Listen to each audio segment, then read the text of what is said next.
नमस्कार नहीं welcome you to study IQ. मैं हूं प्रशांत धवन। नाउ यहाँ पे आप लोग पढ़ पाओगे 200 रॉकेट्स फायर किए गए हैं इजराइल की तरफ हिजबुल्लाह द्वारा। और कहीं ना कहीं एक खतरा मंडरा रहा है इजराइल के हाइफा पोर्ट पे जो अडानी पोर्ट्स ने परचेज कर लिया था। यहाँ पे आप देख पाओगे पूरी दुनिया आज के समय बात कर रही है कि हिजबुल्लाह ने हाल ही में बदला लिया है। इनके एक टॉप लेवल कमांडर को इजराइल ने मार दिया था। उसके रिस्पांस में हिजबुल्लाह ने 215 रॉकेट्स की बौछार कर the all over northern Israel. Now in 200 rockets में इजराइल डिफेंस फोर्सेस का इतना खास कुछ नुकसान हुआ नहीं है, मगर एक बात को लेकर पूरी दुनिया चिंतित है कि सायरन्स अचानक से बजने शुरू हो गए थे हाइफा पोर्ट में for the first time since January 2024 में हिजबुल्लाह ने एक बार अटैक किया था। उस वक्त हाइफा पोर्ट, जिसको अभी आपको मैप पे दिखाऊंगा, वहां पे सायरन्स बजे थे। लोग कंसर्न थे कि हाइफा का जो बंदरगाह है, वहां पे जो शिप्स है, उन पर बॉम्बिंग ना स्टार्ट हो जाए। तब से लेके अब तक हम सेकंड बार सुन रहे हैं इस साल कि हाइफा पोर्ट में सायरन्स बजाए गए हैं। नाउ अगेन देखो हाइफा पोर्ट में क्या हो रहा है, इसको लेकर आपको दो वर्जन मिलेंगे। एक तो ईरान का मीडिया है, ये लोग कह रहे हैं कि हिजबुल्लाह ने हाइफा पोर्ट के आसपास जो शिप्स हैं उन पर बॉम्बिंग करनी स्टार्ट कर दी है।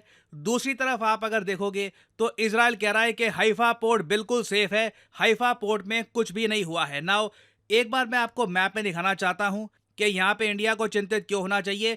और बाय द वे यहाँ पे आप देख पाओगे ये आर्टिकल जो हाइफा पोर्ट अभी मैं आपको दिखाऊंगा मैप में, ये अडानी ग्रुप ने परचेज कर लिया था फॉर 1.2 बिलियन डॉलर्स इन 2023। ना अब यहाँ पे आप देख पाओगे ये आपके सामने है एशिया का मैप, ये है हमारा प्यारा भारत। और इंडिया से अगर हम वेस्ट की तरफ देखें तो यहाँ पे आपको दिख जाएगा इजराइल। नाउ आप नोट करना, इजराइल के नॉर्थ में एक देश है लेबनान के नाम से। लेबनान का जो सदर्न पार्ट है ना, यहाँ पे एक बहुत ही बड़ा मिलिटेंट ग्रुप है जो इजराइल को चुनौती दे रहा है। इस मिलिटेंट ग्रुप का नाम है हिजबुल्लाह। तो हिजबुल्लाह यहाँ पे डिप्लॉयड है और लगातार नॉर्दर्न इजराइल में, इवन गोलन हाइट्स जो इजराइल ने कब्जा रखा है, सीरिया का पार्ट है वैसे इंटरनेशनल बॉर्डर के हिसाब से, यहाँ पर भी ओपनली बॉम्बिंग कर रहा है हिजबुल्लाह।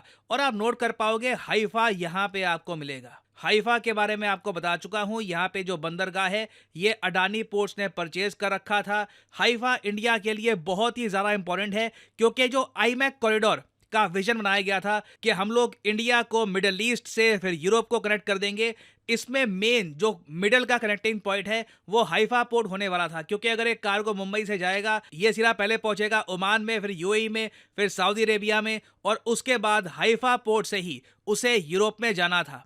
मगर अब क्या है कि आप अगर हाइफा के बारे में सर्च करोगे ना ऑनलाइन, तो आपको इस टाइप की वीडियोस मिलेगी जहां पर हूती रिबेल्स ओपनली वार्निंग दे रहे हैं कि हाइफा पोर्ट को ये बर्बाद कर देंगे। उसके अलावा ये वीडियोस आ रही हैं सामने जहां पर हम देख पा रहे हैं कि हिजबुल्लाह लगातार रॉकेट्स बरसा रहा है हाइफा पोर्ट और उसके आसपास के इलाकों में।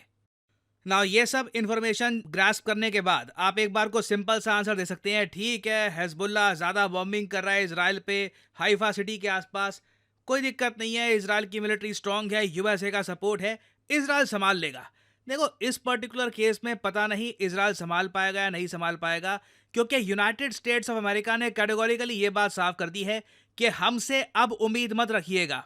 जो आपने इजराइल की आर्मी ने हमास के अगेंस्ट किया गाजा पट्टी में, उसी को संभालने के लिए, वर्ल्ड प्रेशर को संभालने के लिए, रफा पे जो हो रहा था उस मामले को संभालने के लिए यूएसए ने अपनी पूरी डिप्लोमेसी इस्तेमाल कर दी। तब भी यूएसए का नाम काफ़ी खराब हुआ है। आपने सोशल मीडिया पर देखा होगा अमेरिकन खुलेआम अब जो बाइडेन को कह रहे हैं जेनोसाइड। जो आपने जो क्लिप है काफ़ी जो वायरल हुई थी यूएसए में, देखी है, इधर आप देख पाओगे जो बाइडेन अपना भाषण दे रहे हैं तभी एक आदमी खड़ा होता है और कहता है जो बाइडेन तुम एक डिक्टेटर हो, तानाशाह हो, और तुम एक्चुअली जेनोसाइड जो हो। ये जो क्लिप है ये आप देखिए।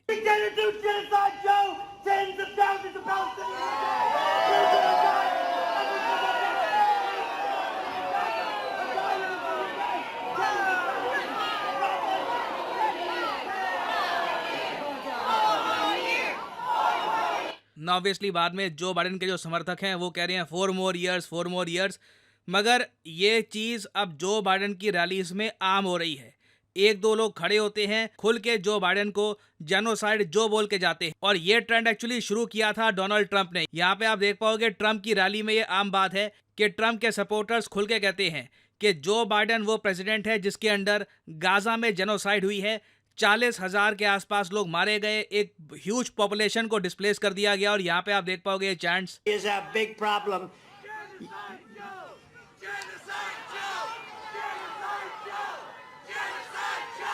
नाउ जेनोसाइड जो आपने यहाँ पर सुना, ये जो बाइडेन की अब इमेज बन गई है यूएसए में। तो अब आप समझ गए होंगे कि जब यूएस गवर्नमेंट से वर्ल्ड मीडिया ने पूछा कि हमास से लड़ने के बाद इजराइल अब तैयार है हिजबुल्लाह से लड़ने के लिए, क्या आप यहाँ पर सपोर्ट करोगे? यूएसए ने कह दिया कि हमें डी एस्केलेशन चाहिए। इजराइल नॉर्थ में अगर कुछ करता है लेबनान के अगेंस्ट, हिजबुल्लाह के अगेंस्ट, वहां पर हम पार्टिसिपेशन नहीं करने वाले। क्योंकि मैं आपको ये बता दूं, देखो, हमास और हिजबुल्लाह में पावर के हिसाब से भी अगर हम देखें तो बहुत ही बड़ा फर्क है। हिजबुल्लाह के पास करीब 60 से लेकर 70,000 फुल टाइम सोल्जर्स और जो इनके रिजर्व्स के सोल्जर्स हैं वो हैं, और 1.5 लाख इनके पास मिसाइल्स हैं जो ज़्यादातर शॉर्ट रेंज हैं। हिजबुल्लाह का एक बहुत बड़ा मिलिट्री बजट है। हिजबुल्लाह को आप अगर कंपेयर करोगे हमास के साथ, तो हमास के पास टोटल जो मिलिट्री पर्सनल थे ये 30,000 के आसपास थे। इन्हें भी इजराइल ने आप कह लीजिए डैमेज कर करके 10-15 हज़ार के आसपास कर दिया है। रॉकेट्स थे हमास के पास 30,000, वो भी काफ़ी कमज़ोर क्वालिटी के। तो हिजबुल्लाह ऑल टुगेदर एक अलग ही लेवल का ग्रुप है। It is much more powerful than Hamas. और अभी तक मैं आपको बता दूं, इजराइल हमास को प्रॉपरली गाजा पट्टी में हटा नहीं पाया है। तो जब इनसे हमास कंप्लीटली एलिमिनेट नहीं हो रहा 5-6 महीने में, तो हिजबुल्लाह को ये कैसे झेलेंगे? It will be a huge headache. तो इसलिए यूएस इजराइल को यही कह रहा है कि आपस में बातचीत कर लो, सीज फायर कर लो। एक बार हिजबुल्लाह से फुल स्केल वॉर अगर स्टार्ट हो गई तो फिर इजराइल कई सालों तक वॉर में धकेला जाएगा, और जो आईमैक कॉरिडोर है वो भी बनने के चांसेस बहुत ज़्यादा कम हो जाएंगे। नाउ ऑब्वियसली आप समझ सकते हैं, अगर आईमैक कॉरिडोर नहीं बनता, अगर इजराइल वॉर में उलझ जाता है लंबे समय के लिए, तो उसका सबसे बड़ा बेनिफिशियरी कौन होगा? ऑब्वियसली ईरान होगा। फिर क्या है कि इंडिया को अगर यूरोप से जोड़ना है तो आप इजराइल का रूट नहीं लोगे, आपको सीधा ईरान का चाबहार या बंदर अब्बास जो पोर्ट है उसका इस्तेमाल करना होगा। ईरान से कार्गो जाएगा आर्मेनिया या फिर एजरबाइजान, फिर जॉर्जिया, और फिर रशिया से होकर जाएगा यूरोप में। तो ये कोई सरप्राइज की बात नहीं है कि हिजबुल्लाह जिसको फंड किया जाता है ईरान द्वारा, ये अब इतना सक्रिय हो चुका है और लिटरली ललकार रहा है इजराइल को कि कम फाइट अस। तो आने वाला टाइम देखिए बहुत ही इंटरेस्टिंग होने वाला है। देखना होगा कि इजराइल क्या जेन्युइनली हिजबुल्लाह के अगेंस्ट एक ऑपरेशन ओपन कर देता है या नहीं। अगर इजराइल ऐसा करता है तो यूएसए का क्या रिस्पॉन्स होगा? इस पर कुछ अपडेट्स आती हैं जो ऑब्वियसली आएंगी। मैं आपके लिए बाद में अपडेटेड वीडियो ले आऊँगा। और याद रखिएगा, इंडिया का भी अब यहाँ पर बहुत कुछ टेक पे है because of Haifa port. Now finally यहाँ पे आपसे पूछूंगा एक क्वेश्चन कि हाल ही में वर्ल्ड इकोनॉमिक फोरम की जो ग्लोबल जेंडर गैप रिपोर्ट है ये आ गई है। इसमें बताया गया है कि भारत में अगर एक मर्द 100 रुपये कमाता है तो उसके मुकाबले एक औरत सिर्फ 40 रुपये ही कमा पाती है। जेंडर गैप इंडिया में बहुत ज़्यादा है, और इंडिया की जो रैंक है इस इंडेक्स के हिसाब से ये क्या है आपको बताना है। ये है यहाँ पे आपकी ऑप्शंस 100, 129, 50 या फिर 93। कमेंट सेक्शन में करिए उत्तर। जो लोग सही आंसर देंगे उनकी कमेंट को मैं हार्ट दे दूंगा ताकि बाकी लोग समझ पाए कि सही उत्तर क्या है। क्या आप जानते हैं दुनिया में सबसे ज्यादा महंगी चीज क्या है? मैं आपको बताता हूं। इसके बारे में एक बहुत ही फेमस कोट है, nothing is more expensive then A missed opportunity. और आपके सामने इस वक्त एक गोल्डन अपॉर्चुनिटी है स्टडी आईक्यू के बैच 10 को ज्वाइन करने की अंडर ए डिस्काउंटेड प्राइस। बहुत कम देखने को मिलता है कि स्टडी आईक्यू का एक नया बैच स्टार्ट हो रहा हो और साथ ही साथ आपको मिले एक मेगा डिस्काउंट। तो स्टडी आईक्यू की सेल हो चुकी है एक्टिव।